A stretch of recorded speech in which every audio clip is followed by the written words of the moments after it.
YouTube. J Jones Cardio One coming at you with another video.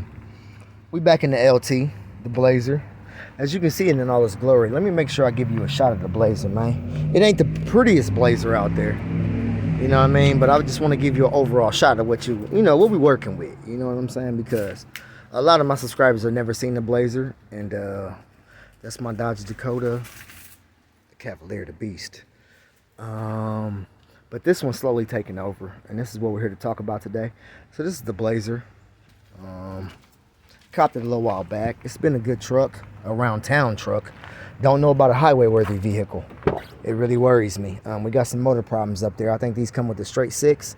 I've got the Brand X alternator up front. I think it's like a 250 if I'm not mistaken. I can't really remember. It's been so long ago. But it's been in here ever since I got the vehicle. Maybe with a month of ownership, I went out and I got the Brand X. There's a lot to taking that alternator out, especially when it comes factory.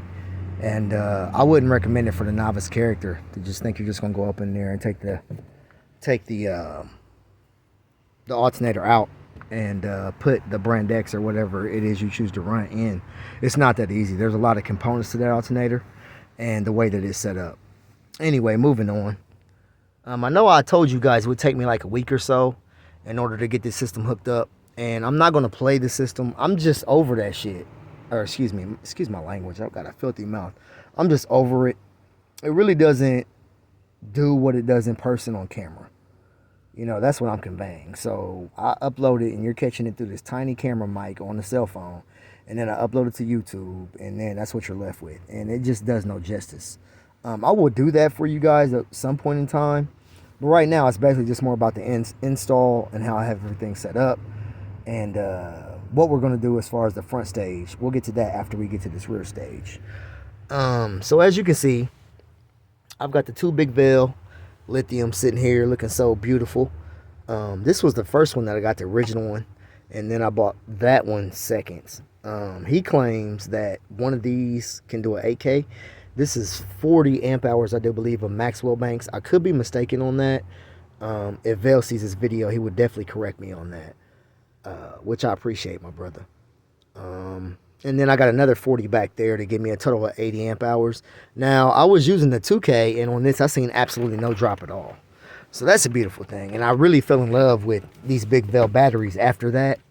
And it also runs the truck as well. Now, you can see I got my Gorilla Tape back there because I know somebody's going to ask me what's up with that.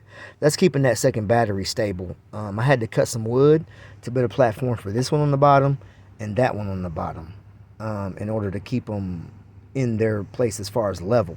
And then the wire basically is helping me the rest of the way. But they still do move and jostle, and it worries me having this short of a run to connect the batteries. I should have made that a little bit longer and allowed for some movement, because at the time I didn't, and that may come back to haunt me at some point in time. So while it's still fresh on my mind after I shoot this video, I'll probably go back and do something about that. If I don't, remind me and I'll show you in another video what I've come up with. But it's definitely concerning me. The reason why we have the Gorilla Tape down there is because we want to keep the battery level. You know, I know they can run upside down, or they can, you know, be positioned basically any way, but I just wanted to keep it level as far as a surface for it to sit on. You see what I'm saying? So that's the reason why I went back, because I originally just had this one sitting here on the hump and it was fine, but there wasn't no music playing in here. So once I got the system playing, it was like, damn, you know what I'm saying? These batteries are bouncing around everywhere and I couldn't keep them still. My biggest fear is the positive and the negative, or the positives coming together or whatever. You know what I'm saying? I just don't want that to be an issue or a worry. You know what I'm saying, basically. So these are the two runs coming from the front, by the way. Off the alt, this is the Sky High 1/0 oversized cable, basically, and this is the Sound Cube run that I have on my positive side. Hence the green zip ties, which I think is pretty dope. You know what I'm saying? I think I got a third one like right there. So I'm going to do all of these in the green zip tie, even though I have Sky High wire. But the Sound Cube kit is what I originally bought. You see what I'm saying? So I want to make sure that I at least show it. You know what I'm saying? Because I do run it, so why not show it? So I'm gonna put those lime green zip ties all throughout the build. So this wire here is a little long. So as it comes down here, so I can't really zip it right now. So I have to go back and cut this a little bit, which is gonna take away my heat shrink. I hate to see that go, but it needs to be shortened. You know what I'm saying? Because it's not to my liking right now. I mean, it's pretty neat, but it could be better. Especially once I try to zip them up. I want them to be, you know, basically like this. So, and yeah, that short run was where I just connected the batteries together. So you got the red on the positive in the front, which connects to the positive post on this side. And then you have the negative back there that snakes around and makes its way to its negative.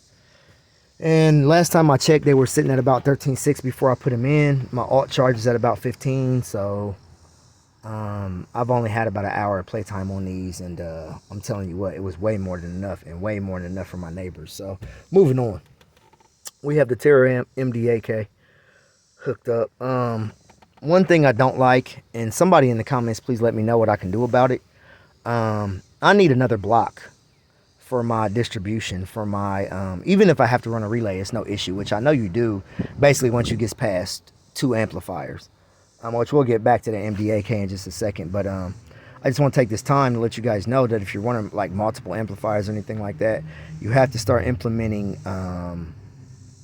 relays, you know, because it's such a small amperage, you know what I'm saying, to turn on like 2 amps, but once you get basically past 2 amps, and it's even a question in some vehicles at 2 amps or 2 amplifiers is what I mean by that.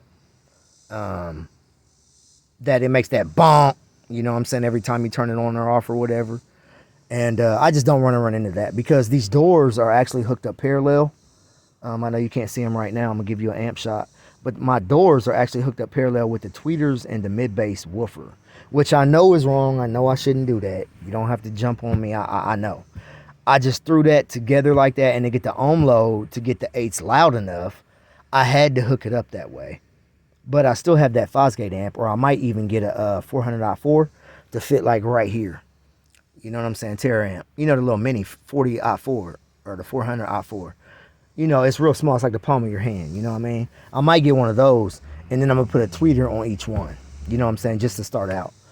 But anyway, this MDAK, bros. I mean, it's stupid ridiculous. Way louder, way much more power than my HD TerraAmps 8K. I know that was for doors or is meant for mids and highs, and it also runs at a higher voltage to keep it stable, which is 14.4 volts. This one runs at 12.6 volts. You know, and I never drop below like you know, 14.7, 14.6. But with this amp, I have the amp gain all the way down. You see what I'm saying? I can't turn it down any lower. And because I don't have a bass knob right now, because I just threw this shit in here. I've been working since like 6 o'clock this morning to get this system in. And it's, you know, probably 2 or 3 in the afternoon now. Now, I finished up probably about 11 or so.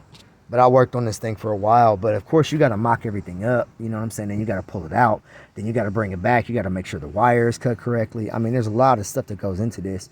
And you don't really want to rush anything because in my particular circumstance, I only get one time to do this. So I have to do it right. So I couldn't afford anything to go wrong. So with saying that, I had to make sure that everything was correct before I even hit that key. You see what I'm saying? So I was going back over this 3 or 4 or 5, 6, 7, 8, 10 times to make sure, you know what I'm saying, that everything is where it was supposed to be. I wasn't going to get no feedback on the amps or no sparks or nothing like that. And it turned out great. But yeah, the amp gain, everything is turned down. The bass boost, everything is turned down on the TerraAmps at basically 0. Basically nothing. The 800.4 is about halfway on each. I got them bridged. So that's why you see the gap in the black and red wires right there, because I have them bridged on each channel. Now, when I run the Charl box, those will be going on their separate channels on 1 and 2. And like I said, that's just the mid bass. Then I'll have my tweeters run off the 400i4. That's the plan anyway. But this still looks ugly. I don't like how I installed this at all. I ran the amp wires, the RCAs, and the remote wire up the side, so you couldn't really see them. But this side of the amplifier is tightened down a lot more than this side of the amplifier. You see what I'm saying? So I wasn't able to squeeze all of the wire, you know, in there like I wanted to. So that's something we'll address, because I got to have it basically nice and neat, because you never know who's going to see this. You know what I'm saying? You never know who's going to hear it. And I do clean installs. You know what I mean? So this is all touched by me, all done by J Jones Car Audio 1. And once I shorten up this wire, it's really driving me crazy, because I just want to run those zip ties and get that green and black feel in here. Even though the amps are different colors and things of that nature, at least they match. It looks like a system that was meant to be, you know what I'm saying, in my opinion anyway. I still got the green SoundCube RCAs in there, which that's all going to stay, you know, because it was a kit of theirs. So it is what it is. But yeah, that's basically the install on the system. And I know you guys are going to be mad because I didn't turn it on. And believe me, it's coming, guys. It's coming. I'm just showing you where I've been, where I come from. I just showed you that video a couple days ago, maybe a day ago, if that, where I was ripping it out, and I had the sub sitting back there, and I had to move it out the way because I had to go get this 6th order. Drew, man, ridiculous. Ridiculous. I haven't put the meter in here or anything like that. These woofers are brand new, guys, you know, so that's going to take some time. But peace and love. I love all of y'all, man, and I appreciate you guys for checking in to see what J Jones Car Audio 1 got going on. And man, you already know what it is. Peace and love. Deuces.